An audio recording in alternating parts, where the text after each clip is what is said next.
Hope everyone's excited, and let's get it started with the endpoint ops team. Sharon, take it away.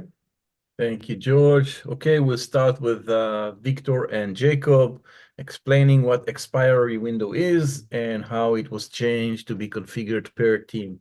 Victor, Jacob, please take it.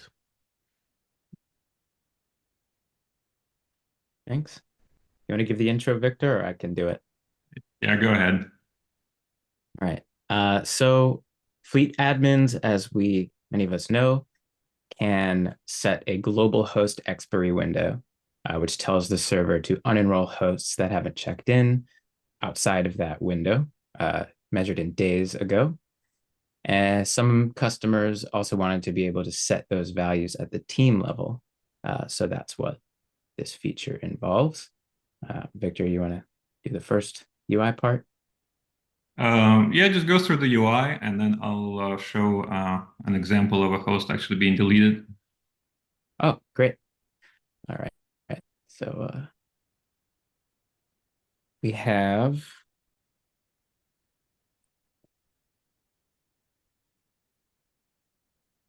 two kind of major states of this feature. So the feature is here. It's this host expiry setting. And let's start. And like I mentioned, there's the global setting, and this one interacts with that setting somewhat. So let's start. If we do not have the global setting enabled, pretty straightforward. We have this ability to enable host expiry for the team, some information about what that means. And for team apples, if we enable it, set it to 2, then this team's hosts will expire after if they haven't checked in 2 days. And we see that that's per team. So a different team has either the setting disabled or can have a different value. So 3, 2. And let's disable both of those now for the other. Now we'll see how this feature looks when the global setting is enabled. So the global window will be 5.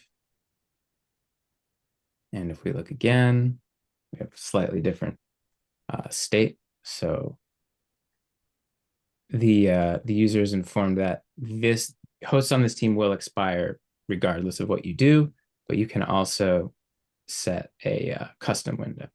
So if we hit this, we now are able to set a custom window for this team. Again, that will differ on different teams. We can set a different custom window here. And the way the user can disable the team-specific setting is by submitting an empty or 0 value in that window. So see, 0 has the same effect.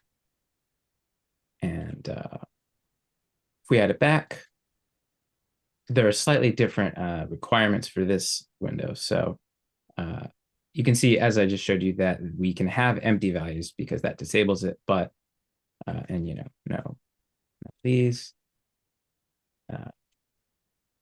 But if the global setting is off, we cannot have an empty value because that would just not make sense if we want the setting on. So that's it for the UI portion of that.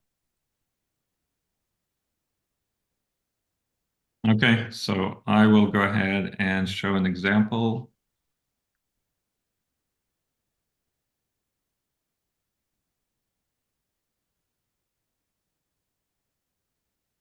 Of a host actually being deleted. So let's go. So I have some Linux hosts, and they have been seen a year ago.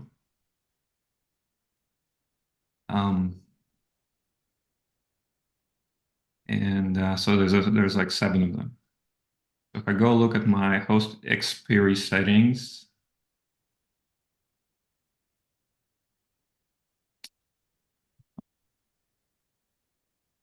I got the global setting of 400. So those hosts are still sticking around because they haven't reached 400 days.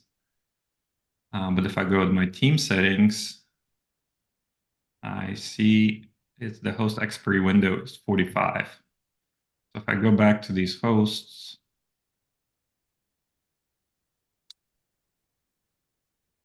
and let's take 613, and I'm going to have go ahead and transfer it to team 1.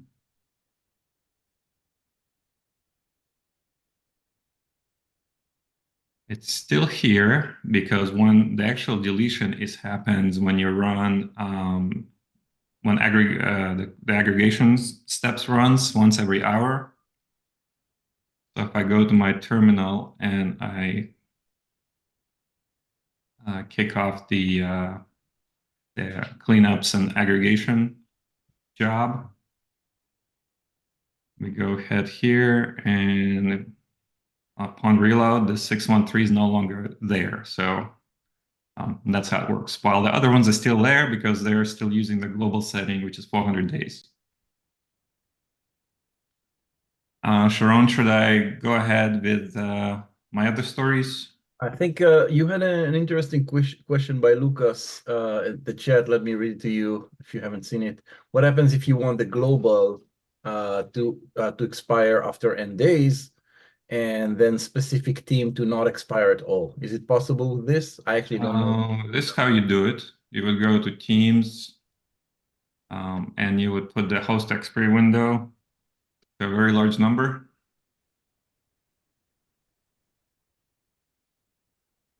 So yes. Just had the same idea. Currently, there's just 2 states for a team setting. Either it uses the global setting or it uses its own. Okay. Yeah, so thank you, Victor, and go on. You have some interesting security features. Okay. Take it. The next one is this story to improve the UX for enabling disabling SSO. So we've had some issues, and customers had some issues where they were confused. Well, not confused, but by disabling SSO, they locked out some of their users unintentionally.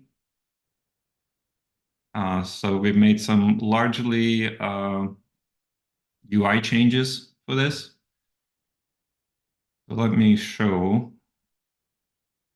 We're going to go into settings, single sign-in options. So let me disable it for now, disable and save. I'm disabling SSO. So if I disable and then go to create a user, like this user model does no longer has an option to set SSO. So if SSO is disabled, you can't create a user with SSO. And now going back, and I'm going to enable SSO, and I'm going to create a user, and you can see there is an enable single sign-on.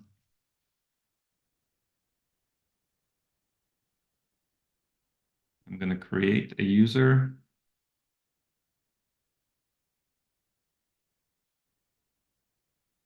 See, now I can go and log in, use that user to log in.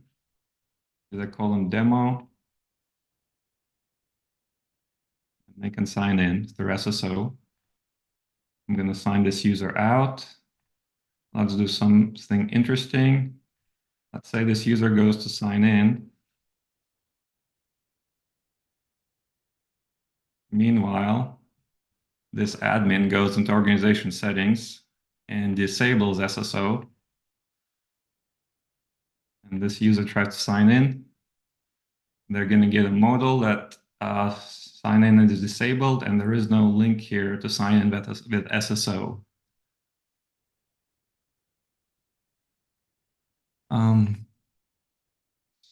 Let's go back to the user. So this user is kind of locked out right now because they don't know what their password is. So the admin can go back here to this user edit this user. And this enable single sign-on is still checked, but they can add a password instead if they choose to.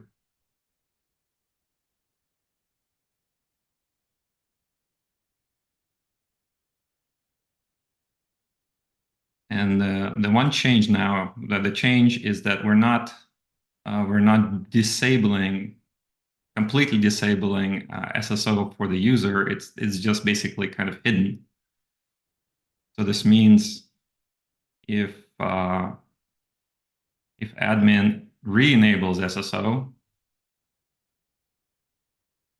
the SSO for that user is going to be re-enabled again.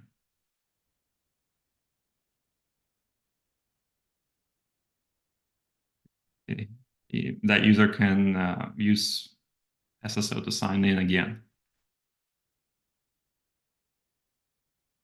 That's kind of all I wanted to cover for this feature. Next, I wanted to show to look at sorting policies. So this kind of a small story where if a host has a lot of policies, they want to see failing policies at the top of the policies list. So let me show how that works. First, just for demo purposes, I'm going to create a new policy. Call it sprint policy. And I'm creating it because it's going to be a policy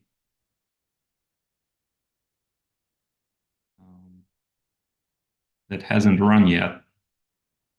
I'm going to go to my hosts. I'm going to pick a Linux host. And if I click on these policies, you see that they're sorted by failing ones first, then the one that hasn't run, the one I just created, and then the passing policies. And inside of those, they're sorted alphabetically.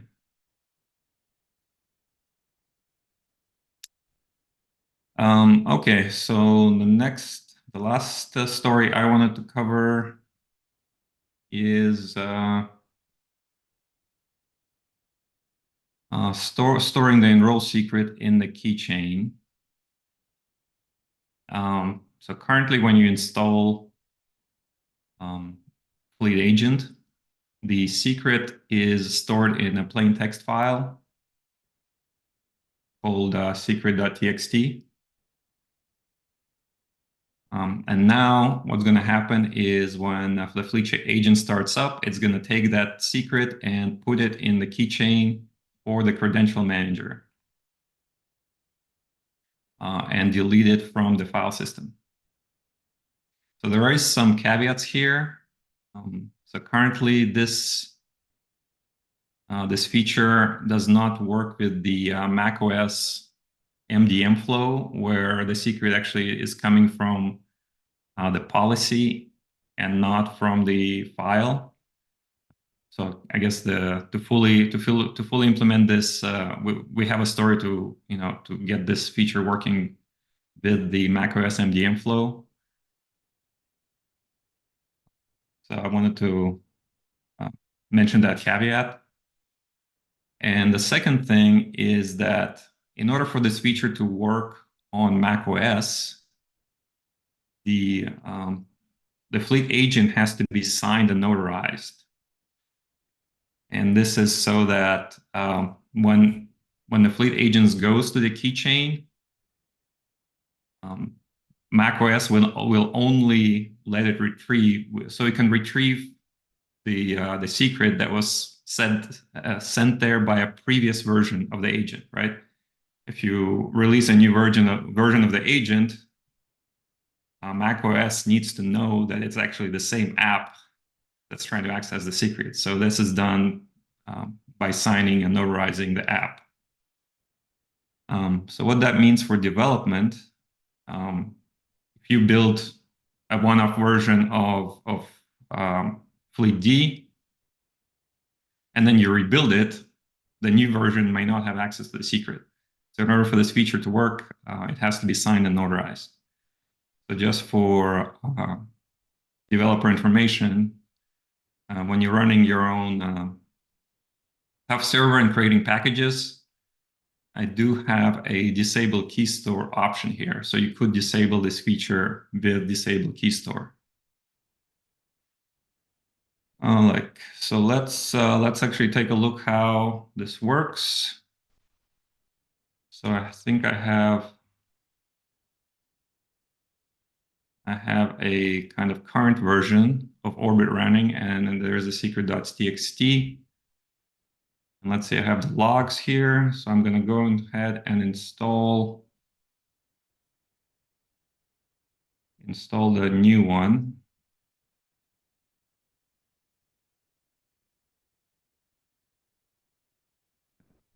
You really need a password?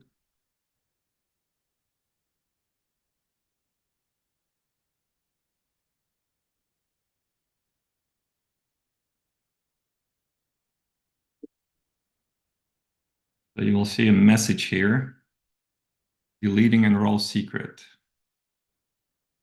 If we go here, we no longer see the secret.txt file. So for completeness, let's go ahead and restart Orbit.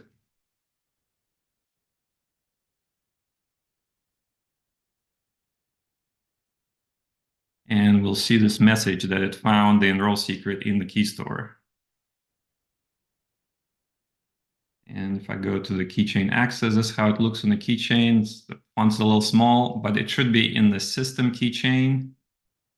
And it's conflict DM fleet D enroll secret as its name.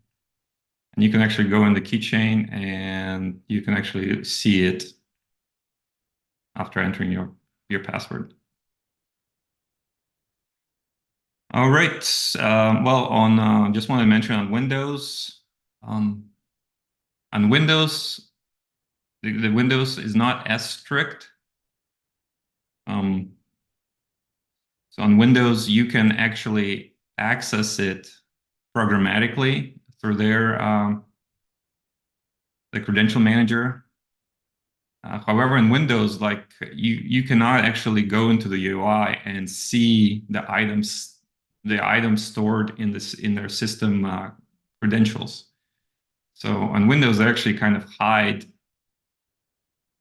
this from the normal user. They can't just go into the GUI and see it. They won't be able to see it. So on Windows, an app can retrieve the secret if it knows the name of the secret, but a normal user, just by poking around, won't be able to retrieve it. Back to you, Sharon. Okay, thank you very much, Victor. A new feature that we will present. We all know that Fleet has vulnerability management, meaning we detect software vulnerabilities, and now we also are able to detect the operating themselves that has vulnerabilities, Mac and Windows. Team Rachel Perkins and Gabriel from MDM worked on it. Team, you want to start? Yeah, I'll get right in there. Okay. Let's see. All right, can you see my screen? All right, see some nods. Yep. I'm just gonna move some stuff out of the way here. Come on, Zoom. Thank you. All right, let's get in here. So, I think as everyone knows here, Fleet provides a bunch of value by giving insight to your devices. A lot of customers look to Fleet to detect vulnerabilities in particular. How this works today is we use OS Query to gather software, ingest that into Fleet. We compare that against, the 265 odd thousand of vulnerabilities in the National Vulnerabilities Database, and surface that to our customers, right? Big looming question is what about operating systems? That's something that we don't detect vulnerabilities on the operating systems today. So, pardon my transitions. We're going to get into operating system vulnerability detection as of the next release. So we're going to see a very similar flow here on purpose. We're going to ingest operating systems. We're going to compare that against trusted sources. We're going to surface that to customers. So how do you get it? You do nothing. It's baked in. We're piggybacking on existing vulnerability scanning as they do today. Customers need to do nothing. They manage vulnerability scanning as they do today. Most customers, I think, do run it on the cron schedule, and that's cool. You'll just be getting more stuff. What information are you going to be getting? It's going to be very similar, again, to existing vulnerabilities. For Fleet Free, you're going to get CVEs only. For Premium, you're going to get CVEs plus all the metadata, all the fun metadata through CVEs. If you noticed here, there's an extra cloud up at the top. I want to point that out because that's important. That was one of the more complex things we had to do with this project. NVD for Windows vulnerabilities did not provide a consistent, reliable enough source. So we added a new source called Microsoft Security Resource Center. They have a pretty robust API, and we found that to be much more reliable in terms of vulnerability scanning.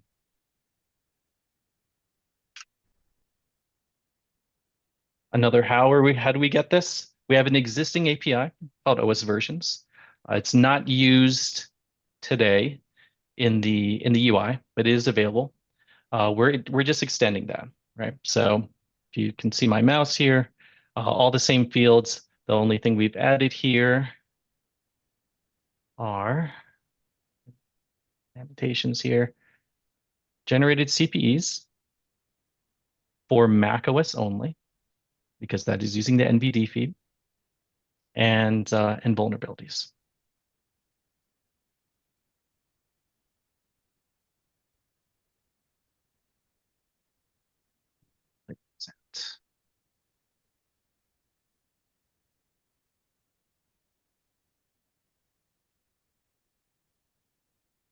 All right, let's get into demo time.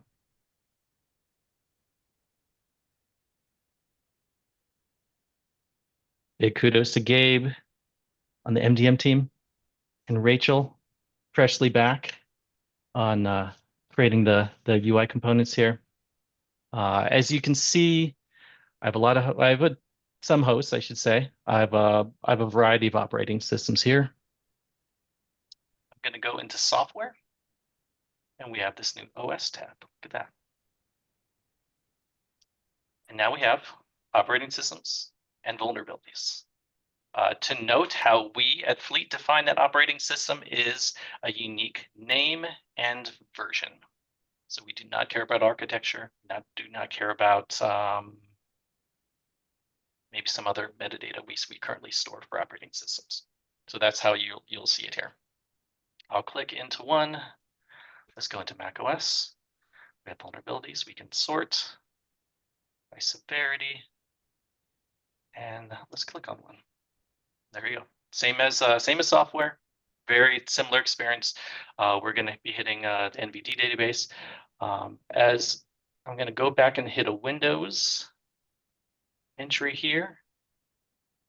As I mentioned earlier, we're hitting MSRC, Microsoft's site for Windows vulnerability. So this is actually going to take you to Microsoft's site for that vulnerability.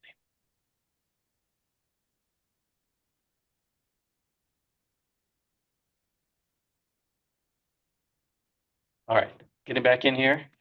One more thing I just wanted to mention. I'm kind of really excited about this, partly because I believe there's going to be some interesting opportunities for automation coming forward, either through us or through our customers. Fleet MDM. Thank you, George, for the information. We currently patch operating systems, Mac and Windows, which is what we're supporting for this feature, I should mention, through MDM. I'd like to see something like this in the future. I think that'd be really cool. A lot of customers have certain requirements, need to patch critical vulnerabilities within 24 hours, SOX compliance, that kind of stuff. So I thought this kind of opens up opportunities into that automation realm. And that's about it. Thanks, everybody. Okay. Thank you, team. And that concludes the feature part. We'll go back to the bugs and improvement. George, take it away. Oh, sorry. Before we get into Rachel or Gabe, do you want to go into any more depth on the UI portion? Oh yeah. Sorry. Okay. Let me just show one thing. Gabe actually built this out.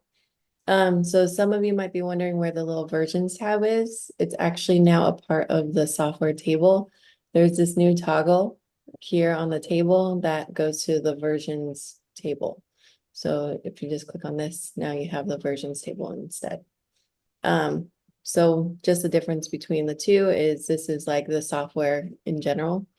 And then if you go back, if you click on the versions, now you have the versions included in the software. And then I like to thank Gabe for using reusable components to make the UI very seamless for the user. So all of these pages actually look very similar. Like if you go to these softwares, you can view all hosts and filter by hosts. The same thing with the versions. You can also view all hosts and filter by the hosts. And then the same thing with the OS operating system. So if you go ahead and click onto here, you can view all hosts. And this is all, it should all look very similar, just with different tables here. So, and then Gabe, feel free to chime in if I missed anything. I don't think so. No, that's the main parts. Yeah, I think that you kind of covered the main bits. Oh, and then if anyone's wondering about this URL bar here, there is no unique ID for a specific operating system and version, so it has this little query param on it that is being used instead. Cool. Okay. Sorry about that. And thank you, team Rachel and Gabe. George, it's yours. Alrighty, thank you for that. Getting us started off with the MDM features is Roberto. Hey, I'm going to show you a feature we've been wanting to build since we started building MDM really. So right now, when you go and upload a configuration profile, you can do it with the granularity of a team. You can only upload configuration profiles that will be applied to the team as a whole. What we are introducing now is the ability to also additionally target profiles by labels. So for example, in this team, I have a couple of configuration profiles updated.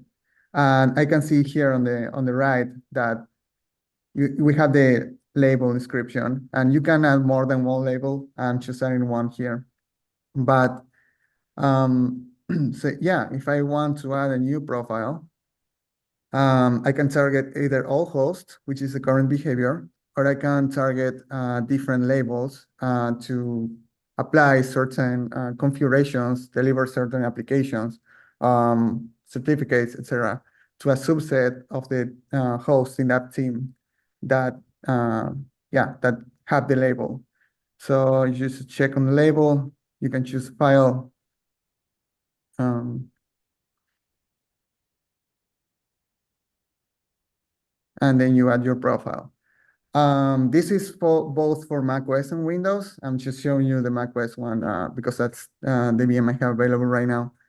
But yeah, what else you can do? Yeah, so if a label is removed from the UI, we're going to display this yellow warning here. And if you go to the details, you will see a special message here that the configuration profile is broken because the label doesn't exist anymore. And we won't send this profile anymore to any hosts. What does the And user then do, Roberto, everything in that is situation? working as it was working before for profile labels. We are still doing OS query verification for labels. We are managing the states, making sure that those are delivered, doing retries. So all the good stuff that already existed is also applies for labels. Yeah, I don't know if I'm missing anything. Just let me What does know. the But user do if they get that's an orphaned profile that doesn't have a label? Or like what's their next step in that screen you were showing, Roberto?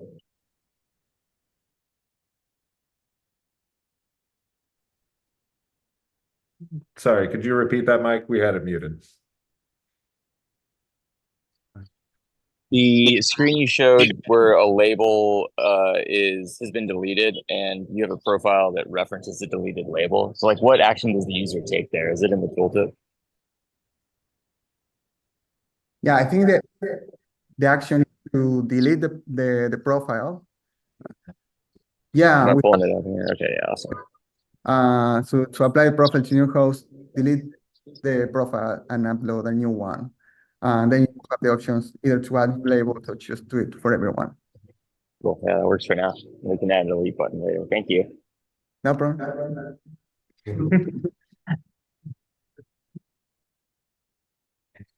Yeah, it's always tricky to juggle in a conference room here.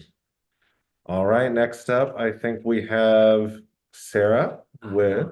We're not ready to demo that. Gotcha. We'll keep starting to get that one ready. So Haziel, would you like to jump ahead? Yeah, this should be a quick one. Realize he said he was going to BRB, so he might still be No, AFK. I'm Oh, no, here. there we are. I should have messaged that I was back. Yeah, this should be a quick one here.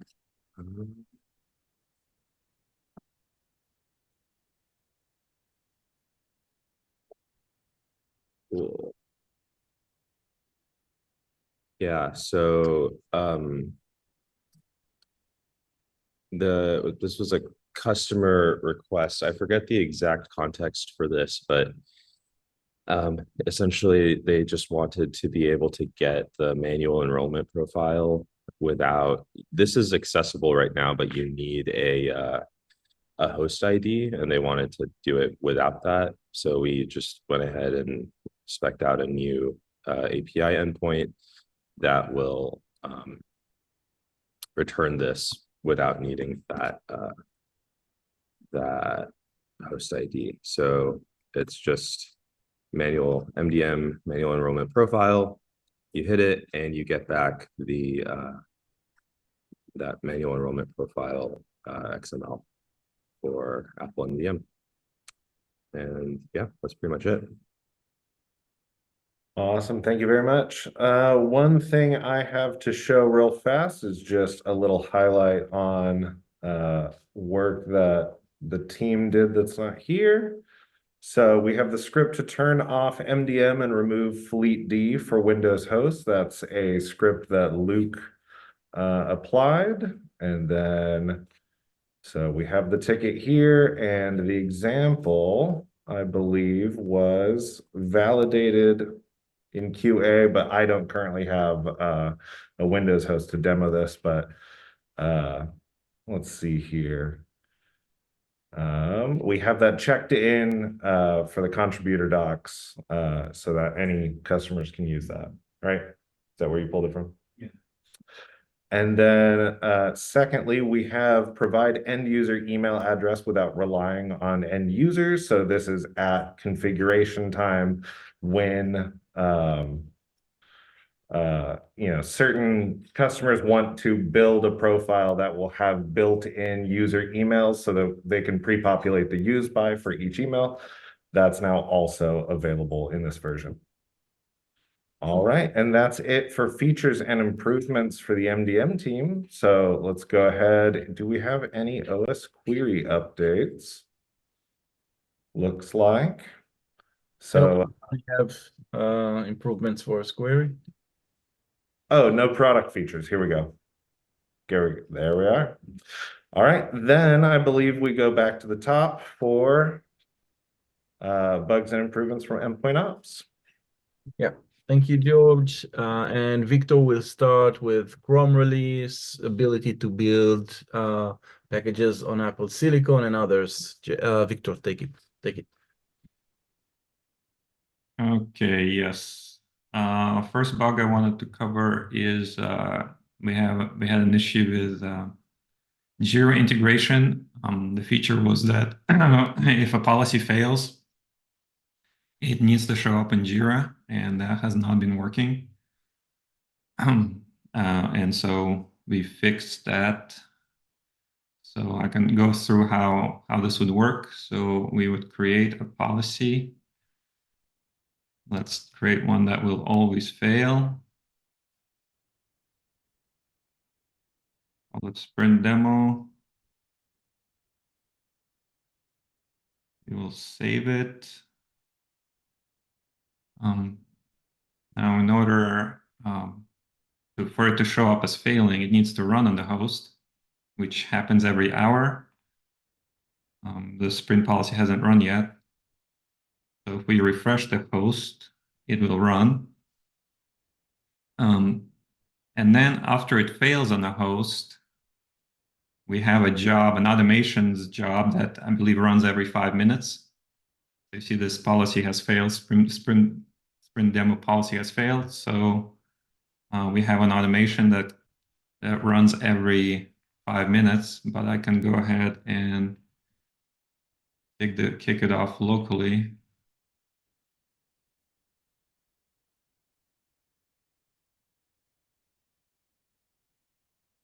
So I kicked off the automation, and the bug will show up in Jira in about 30 seconds or so.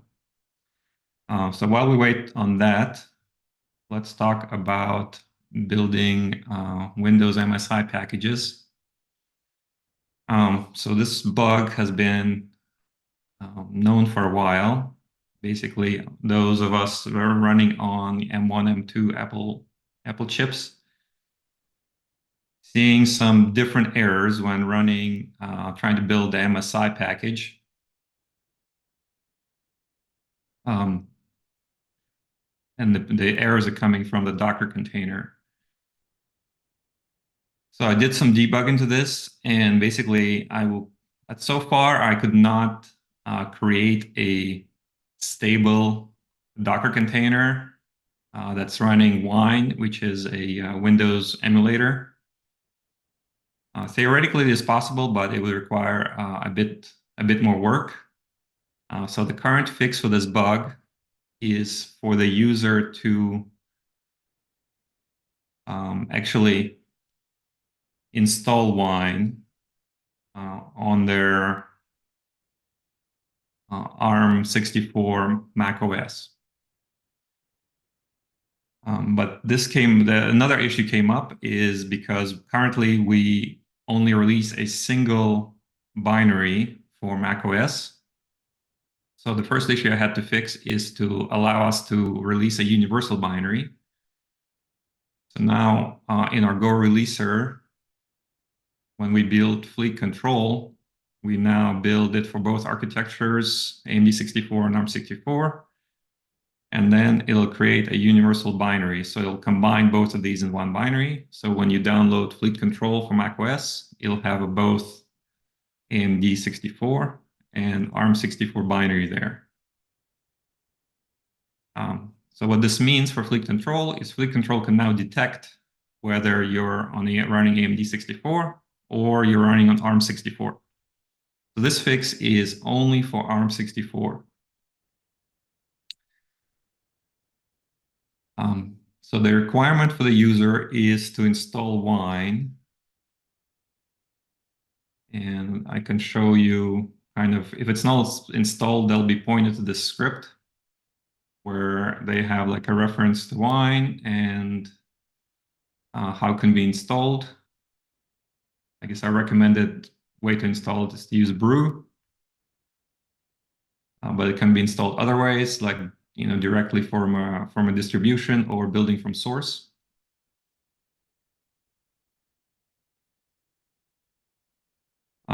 So let me show you how this actually works.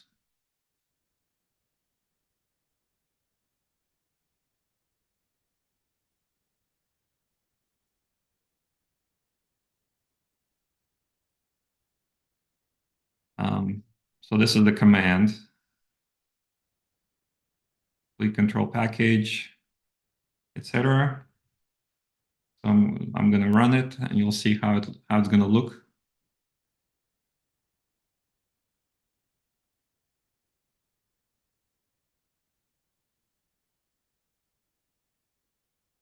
And of course, it's running kind of slow.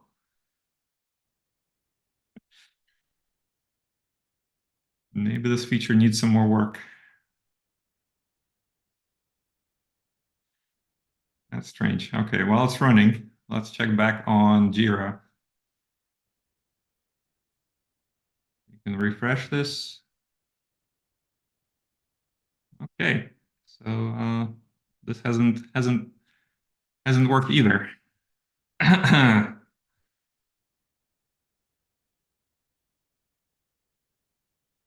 All right. So two bugs that looks like haven't been completely fixed. Well, let's go on to some other bugs that I have hopefully fixed.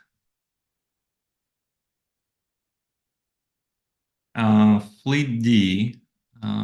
Victor, on that last command, do you need to set the local Wixter to have it use the new functionality? That is an option. Because I see on that last command you didn't set that, so I just don't know if it's needed. Yeah, that is an option. I mean, it looks like it's still running, but it's very slow. I haven't seen it run this slow. But yeah, that is another part of this feature is instead of it downloading, like it still looks like it's making progress.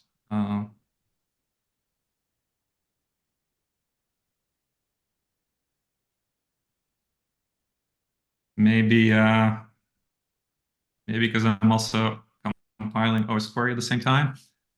It's so slow. So it is running. It's usually pretty fast.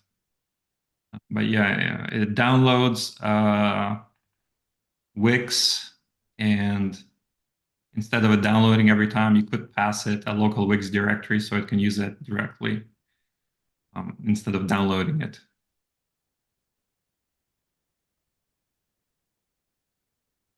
Yeah, I'll need to look into this. I'll need to look into this more. Okay, so back to Fleet D. So we have a release flow for the Chrome OS Fleet D. And things are slow because so many things are running. We have the run test step here that is now working.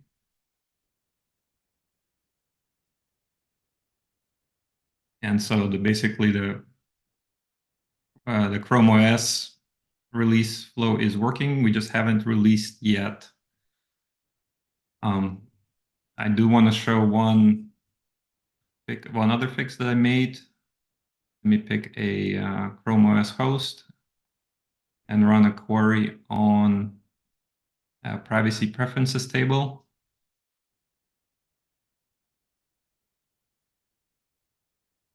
So the issue was that some of the Chrome APIs have been deprecated in recent versions of Chrome OS, and they were showing up as errors.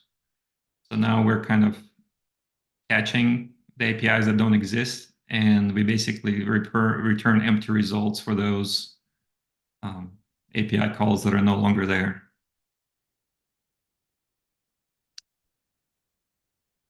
Okay, and the last bug I wanted to cover was is OS query flags. So we updated our flag validation to work with OS query 5.11 flags. So what this means is if you go to agent options and you add a flag that 5.11 has,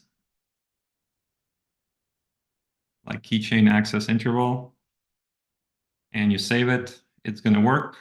And it's still like if you pass in an illegal flag and you try to save it, it's not going to work. So now we can pass OS query 5.11 flags through agent options.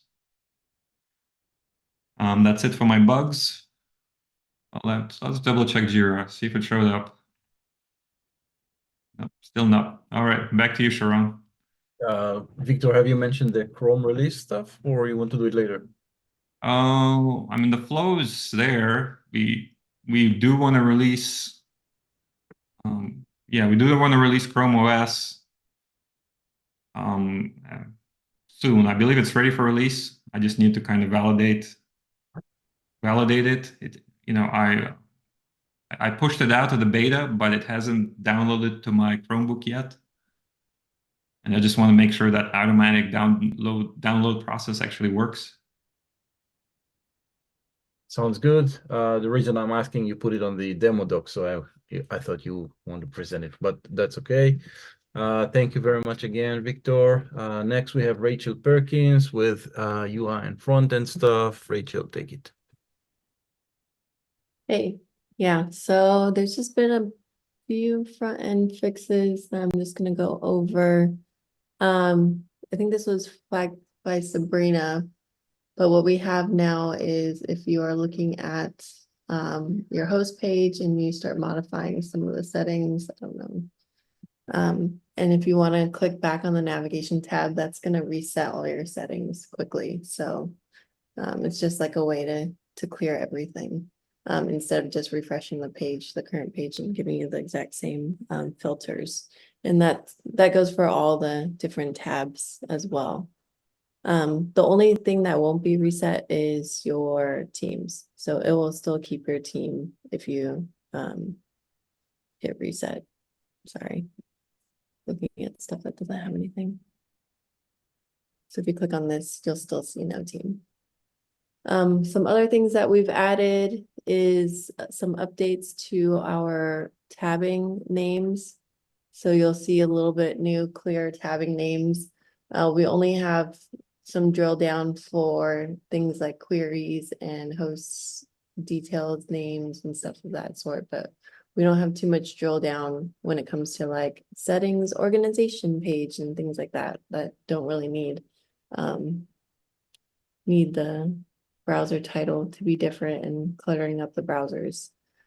What else do we have on this list? If you go to queries, this add query button was saying add query for observers, even though they can't actually add a query, so they can run a live query instead. So that was now fixed.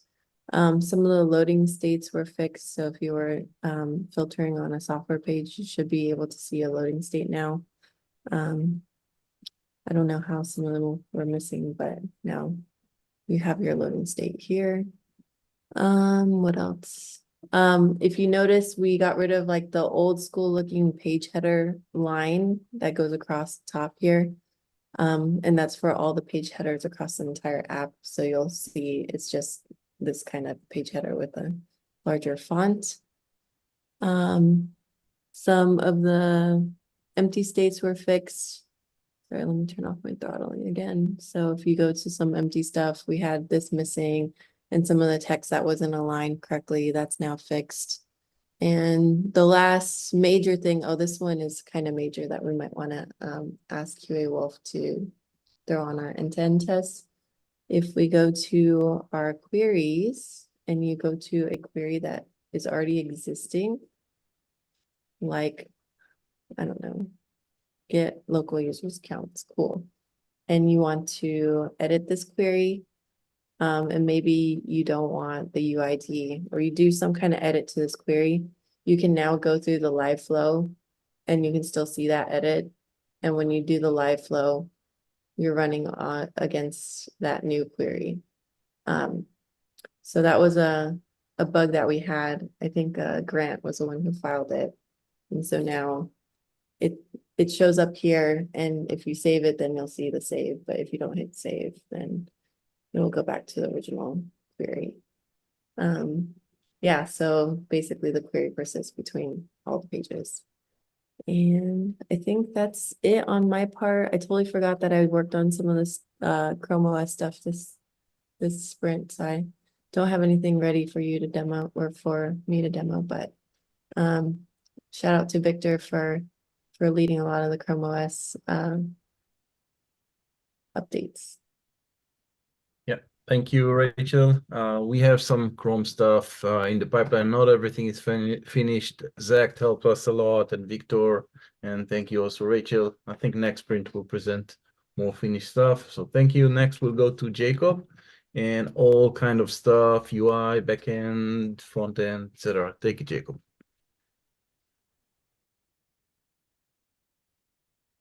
Hey, so the first thing I want to present with bug fixes and improvements is ticket 16159 called for making our forms consistent. Basically, there were some small label misalignments identified, and the ticket was like, let's fix all of these across the UI. So this ended up being quite a far-reaching PR. So basically, to achieve that, this work encapsulates common styling in global classes, prunes the now redundant local styling, and a few other small improvements. So hopefully, I know I'm not sharing it, but hopefully y'all thought throughout these previous demos, oh wow, the forms across the UI really look slick. And if not, at least hopefully you weren't bothered by any of them. And that's from this work. So I'll show you, here are just three case studies, the add hosts modal, the save query modal, and the edit query page. So let's see, on the top we have what's going to be going out this release, and on the bottom is how these forms previously looked. So you'll notice that we have some updates to spacing of labels above their fields, some updates to the help text under those fields. And this is all, for the most part, controlled by centralized global classes applied to all of these places. So again, the bottom, the spacing, font size is a little bit different, and now it's consistent and consistent across all the forms in the app. So again, save query modal. You'll just see everything is quite a bit more consistent. You see, before we had some checkboxes being bold, some not. We've standardized all of that. So same thing over here. That's pretty much summarizes the work, but again, yeah, that's across the UI. So every form everywhere should look more or less the same, save for custom styling applied. So next is, let's go here. There's a bug, so I'll pull up bug. There's a bug where in the software titles tab,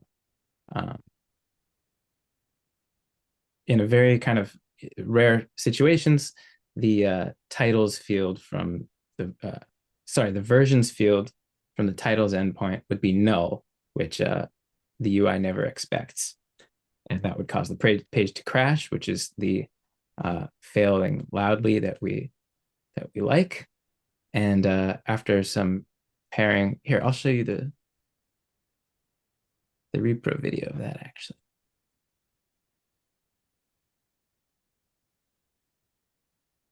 Is the size all right for everyone? Let me know if it's not.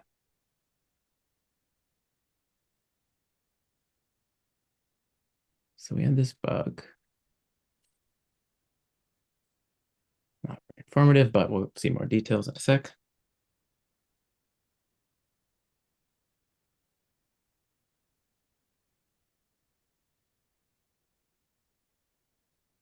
And you'll see, oh, it's going fast. That's why 1.5x, 2x. So you'll see that in that software titles object there, we have this versions null, which is not planned. And after some pairing with Roberto, we discovered that that was because one of the queries being used to get the software titles for a team was filtering for the software name, but it wasn't filtering for whether there were any hosts that still had that software. So we just had to add a and host count greater than 0. And that's because a team can still have software associated with it, even if none of the hosts have that software installed anymore. And that was what was causing that.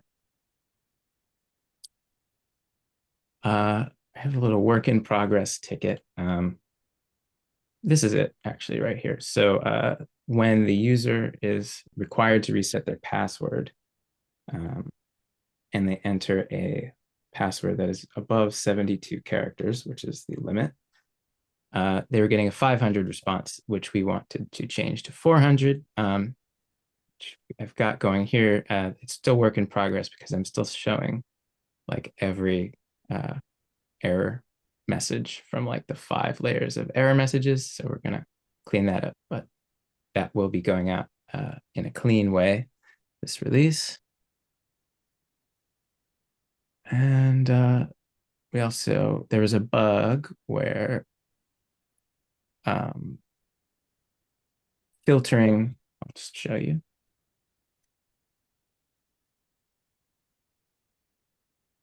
So on the host page, when we were filtering for, these are obviously tests designed for this bug. When we were filtering by capital letter, we would not be getting any results. So the bug was, we would be seeing nothing here, and just fixed some casing issues in the code so that we now have a case sensitive search.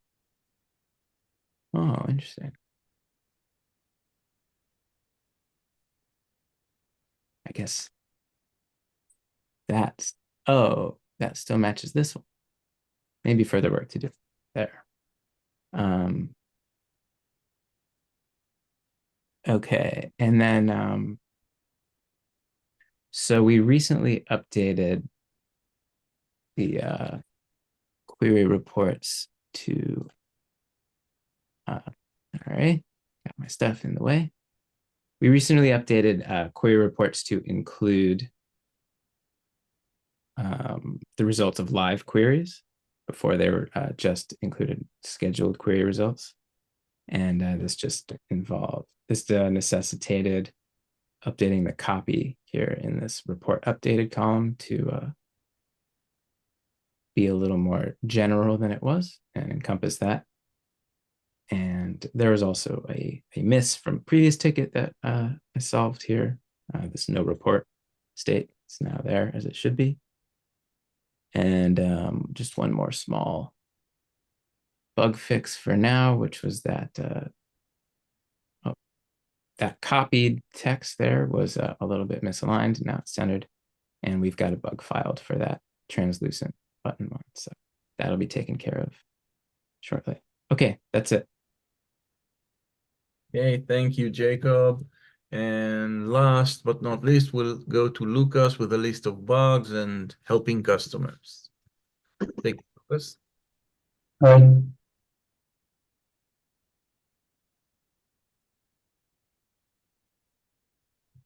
All right. we'll start with this, but that it's actually on the review, but we're actually gonna release a fix for this on the next Fleet D release. What happens here that was from Martin and many customers did this, and for some long time we didn't know what was happening here. Like sometimes Orbit didn't start, and basically ended up on a loop, exiting and starting and so on. So what happened there, and basically the reproduction steps are here. What happens is that, okay, cool. Right, my VM died. Give me a sec, I'll restart this, and meanwhile, probably demo something else. But basically what happened there is that usually the way to restart services in Windows is via the services application. You go there and then click on restart service, and that cleanly restarts the service, right? But sometimes a user or something in the system might just kill the Orbit process. Crazy things happening in real life. So what was happening is that when you kill Orbit, there were these lingering OS query B processes running in the background. So when Orbit started again, there was a collision between the new Orbit and the old OS queries processes. So the fix that we implemented was it's under review. It's basically kill all the OS query pre-existing OS query instances, and then things should just work. So the loop is fixed. So while that is that system restart, I'll continue with the next one. Pack delimiter. So Fleet, as you probably all know, like Fleet is super flexible. That's a feature in Fleet, right? But sometimes we have, because it's so flexible, we have all these edge cases. And there's this feature for reports that stopped working if the customer or user changed this setting pack delimiter to something else. The default is this thing // and if the customer said something like this, then the query reports basically stopped working because we didn't expect that. And now, well, it should be fixed now. What we'll see here is that eventually, just a sec. I'm opening the logs on the OS query logs in the device, and you can see, for example, here, this is the config that Fleet sends to the device.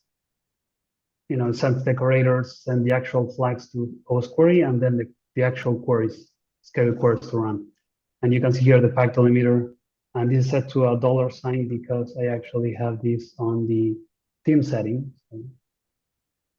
Toolbar settings, so $sign, and basically this works, right? Fleet will parse. So the way this works is Fleet sends the queries by packs.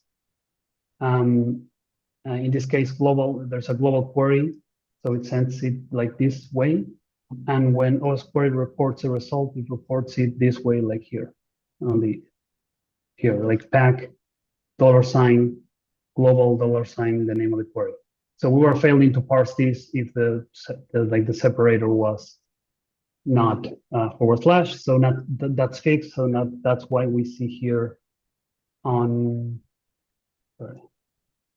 that's why we see here less than a minute ago. Sorry, here less than a minute ago, because it's just working, right? All right. What else?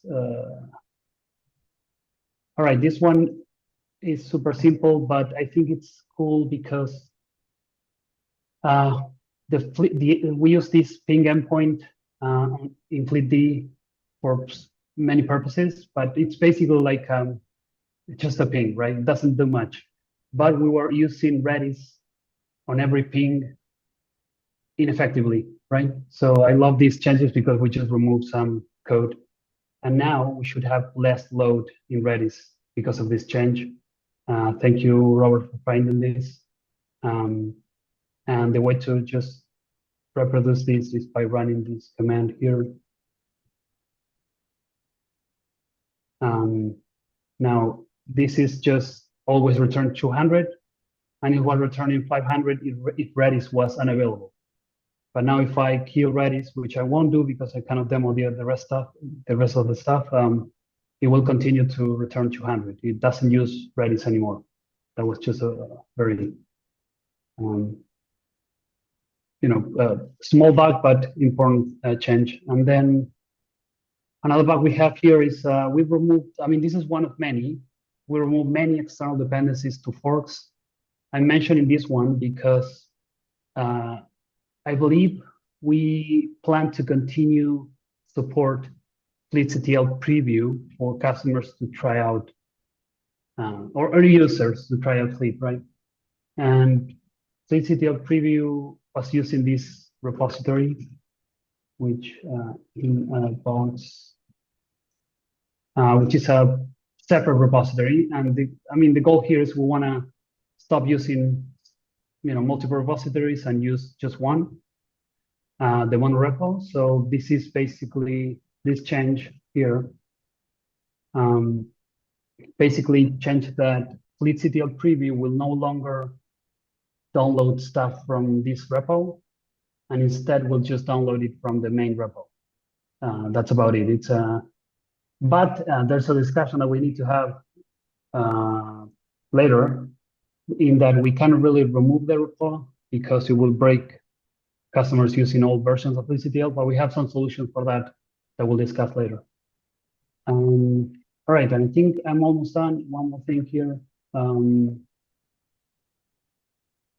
Migrations. So we have one customer using a specific version of Percona, XtraDB MySQL Server 5.7.25. And this customer hit many migration issues, which were painful for Kathy. And we now added some automation to at least catch this issue before we release.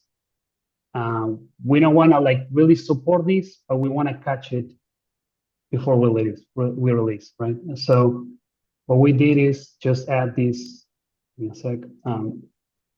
We add this script to the process where the QA team will run this script, and if things go well, then we can tell the customer it's safe to upgrade. And if it fails, it means that this customer, we need to do something for the customer, right, before releasing, because they run this specific MySQL server with this specific setting set to permissive, to enforcing, which breaks some migrations. But all this script is needed because the promise is that we will fix migrations moving forward. The ones that we have ever released are just broken for this server with this setting. So, all right. And lastly, let me see if the machine is up. All right, I should be. All right, we have FleetD there. And the bug was that if somebody came to the task manager or the system, I don't know, for some crazy reason, decided to kill Orbit in this way, like this, this basically caused the restart loop. And also imagine, I don't know, if Orbit is for some reason being killed by the system, right? So many customers hit this, and we should see that Orbit will restart once and not keep like that loop of auto restart. All right, that's all. Great, thank you, Lucas, and thank you for hopping quickly on the Percona thing. This is something that was planned for later, but since we have a big feature for the OS vulns that includes migrations, this was important to push earlier. And George, back to you. This concludes the Endpoint Ops team. Alrighty, thank you. And for kicking us off for bugs and improvements for the MDM team, we're going to Roberto again.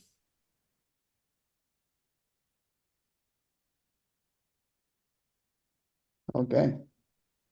Do you want me to present the missing feature as well, or just bugs and fixes now? Which feature? The Q scripts. Yeah, let's go ahead and jump to Qt scripts and knock that out first. Okay, sounds good. Yeah, so this was another feature we worked on. So let me set the context here. I have a VM and I'm going to just disconnect the VM from the internet because the feature we worked on, right now, if you want to run a script, let's say you uploaded a script and you want to run it in a host, the host has to be online to run the script, which will just wait for the host to respond to whatever it is. But the feature we introduced now is that if you you can go to the host, run script, and oh, sorry, Roberto. sorry about that. Yeah. What about now?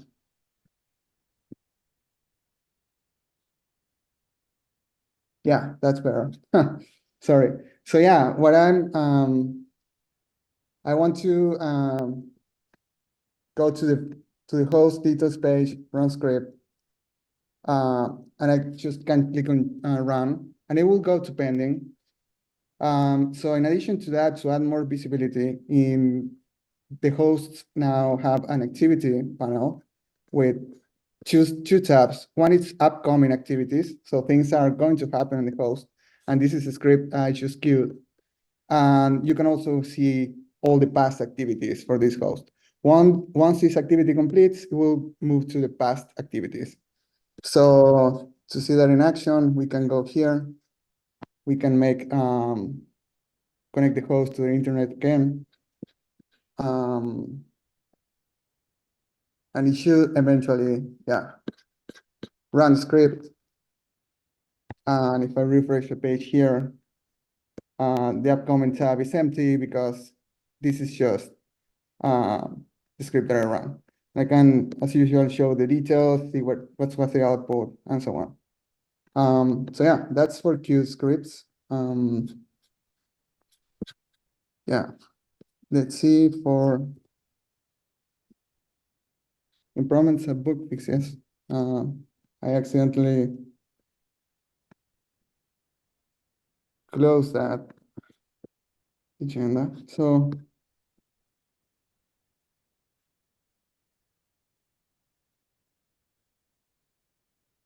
yeah, going over the more important things, some of these were already released, in the patch releases, but we improved the BitLocker functionality to encrypt the disk to account for edge cases. Turns out you can't encrypt the disk if you have, for example, bootable media, a CD or a DVD. So we are not surfacing those errors. We also improved the mechanisms to decrypt the disk if it was already encrypted and we didn't have the key. So we'll do all of that for the IT admin automatically. Yeah, then yeah, general improvements around BitLocker, Windows tables, yeah, a nudge macOS. Yeah. And I think that's it for me.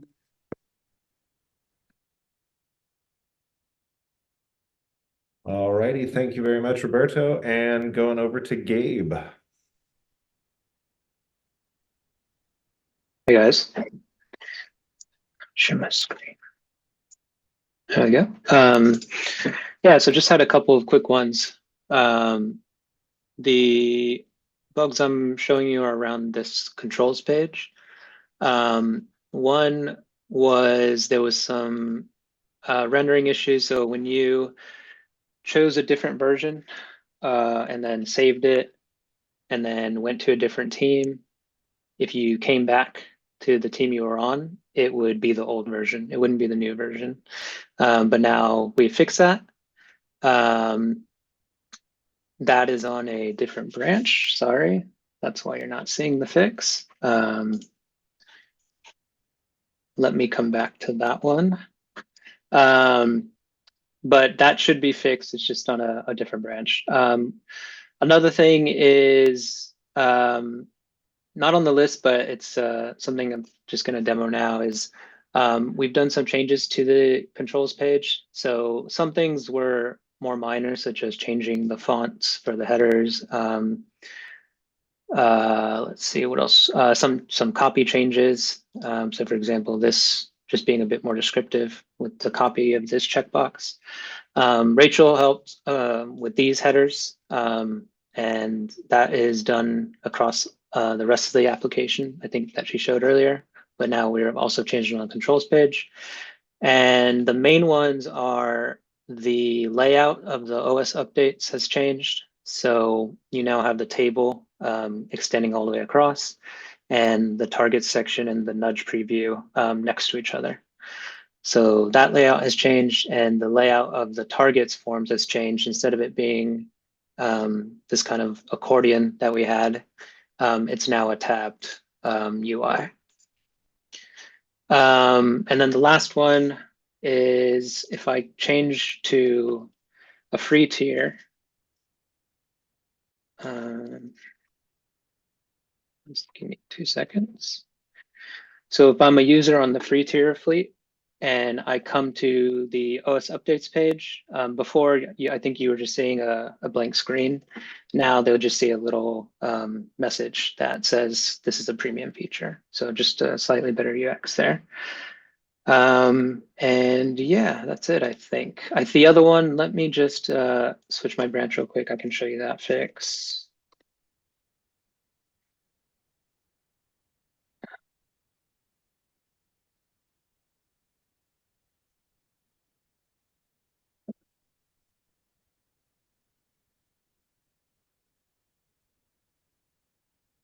Can't remember which one it was.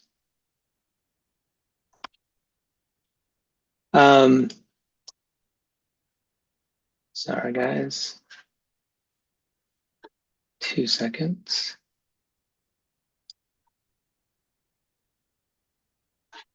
That's why. Okay.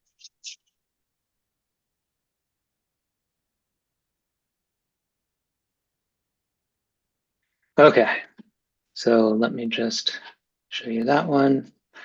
So going back to the setting going back to Fleet Premium first. Going back to setting a new version. So now this time I'll do this. I've saved it, go here, go back. Now the version is there. And that works across both the Mac OS form and the Windows form.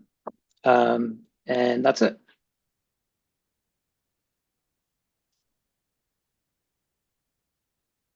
All righty, thank you very much, Gabe. And next we have Sarah with some improvements. Cool. Whoa. Okay. Let's see. I will share my desktop. And here we go. So a couple of, cleanup changes, that sort of thing. But the first one was this Puppet module, which we built as a workflow for doing MDM profile assignment. You can see the user story here. It's a tool that we make available in the EE edition. And it's important that because it's part of a whole workflow, that if there's a failure in that component, that it doesn't crash other workflows. So we did find some errors that we had in our tool, and we spent some time fixing those. So I think what this ticket did was help in transfer some knowledge from Roberto, who was sort of the person who knew and built the Puppet module best, to let us share some of that knowledge within the team. And we spent some time together pairing and learning more about that. We have our software details page cleanup here, some minor alignment issues that we've corrected now, and I'll just let everyone appreciate the haiku. Similarly, We had a situation where our scripts would run occasionally, not be able to complete because scripts were disabled on the host. And we've provided a cleaner message for that. And you can read this haiku. Appreciate the beauty of this bug fix. That's it for me. All right, thank you, Sarah. And last, we've got Haziel before myself. Cool.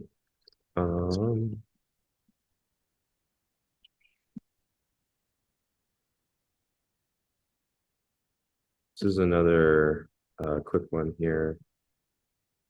I think Robert raised this.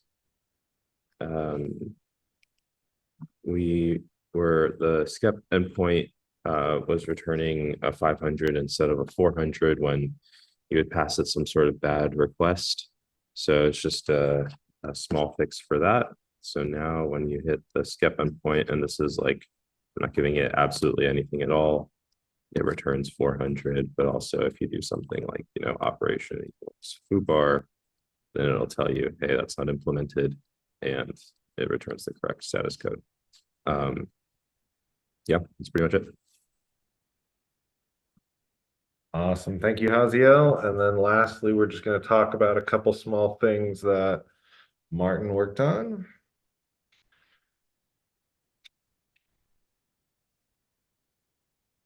So we had the status that if you happen to be running a long-running script and Orbit would be restarted, that script would essentially land in limbo and never be run again and have no resolution. So Martin made it so that as Orbit restarts, it'll re-pick up that script and run it again once it's alive, and then actually get resolution on this. And then this is an update to where the profile that we send on enrollment for Windows will now check periodically every minute for profile updates. So it was much longer, I believe, before he added that back in. And then just a small update to our chart repo so that if you're running on Helm 2, it'll all resolve properly. And that's it for the MDM team. So then I guess we've got a couple of improvement and fixes for OS Query. Go ahead, Victor. Yes. Fortunately, I have not set up OS Query to demo these, so I'll demo these on the next sprint. I do want to circle back regarding a couple clarifications regarding the issues I had. So for policies, I forgot to actually enable policy automations. So that's why they weren't showing up in Jira. So now it's showing up in Jira. And just a note on these Jira automations is if there's a fail before automations are enabled, it's not going to show up unless you hit, like, we have a special endpoint which we can hit to make them show up. So there, I just forgot to actually enable automations for that demo.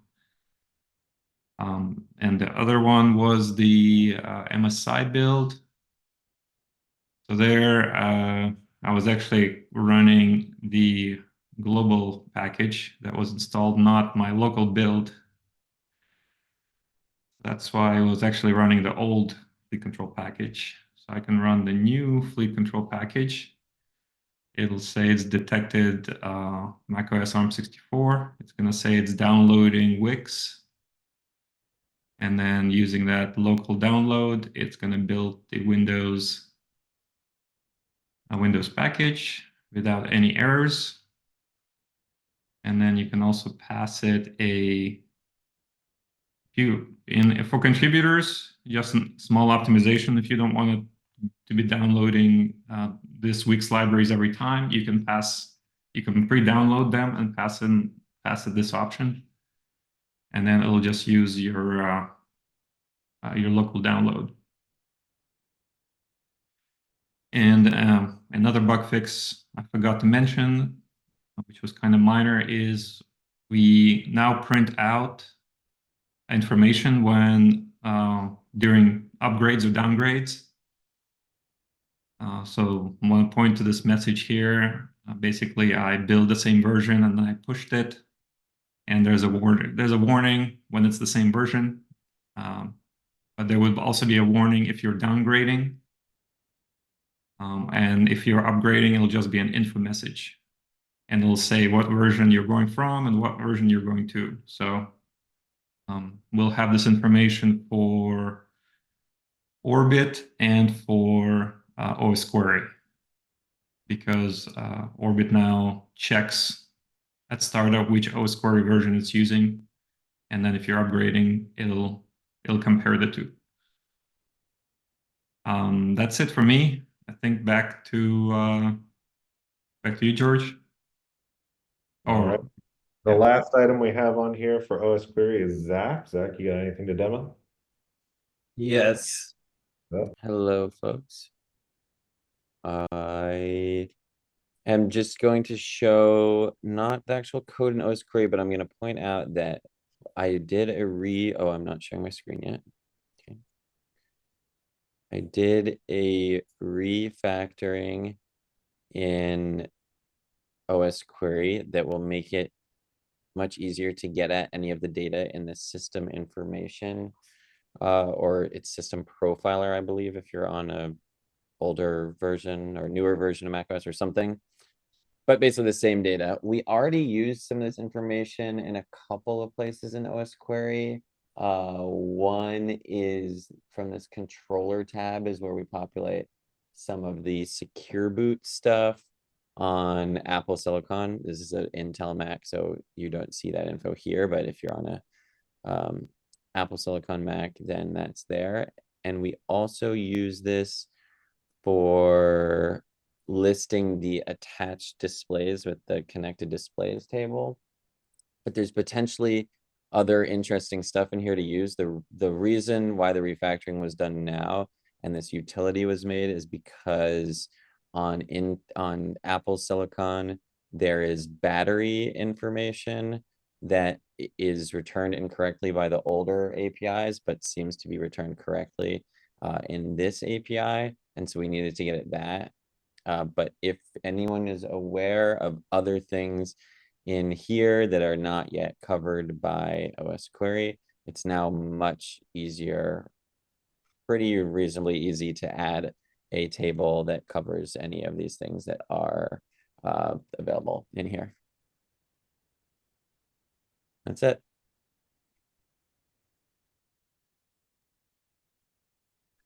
Alrighty, thank you so much. That concludes our demos for update 4.44. Y'all have a great weekend. Bye, everyone.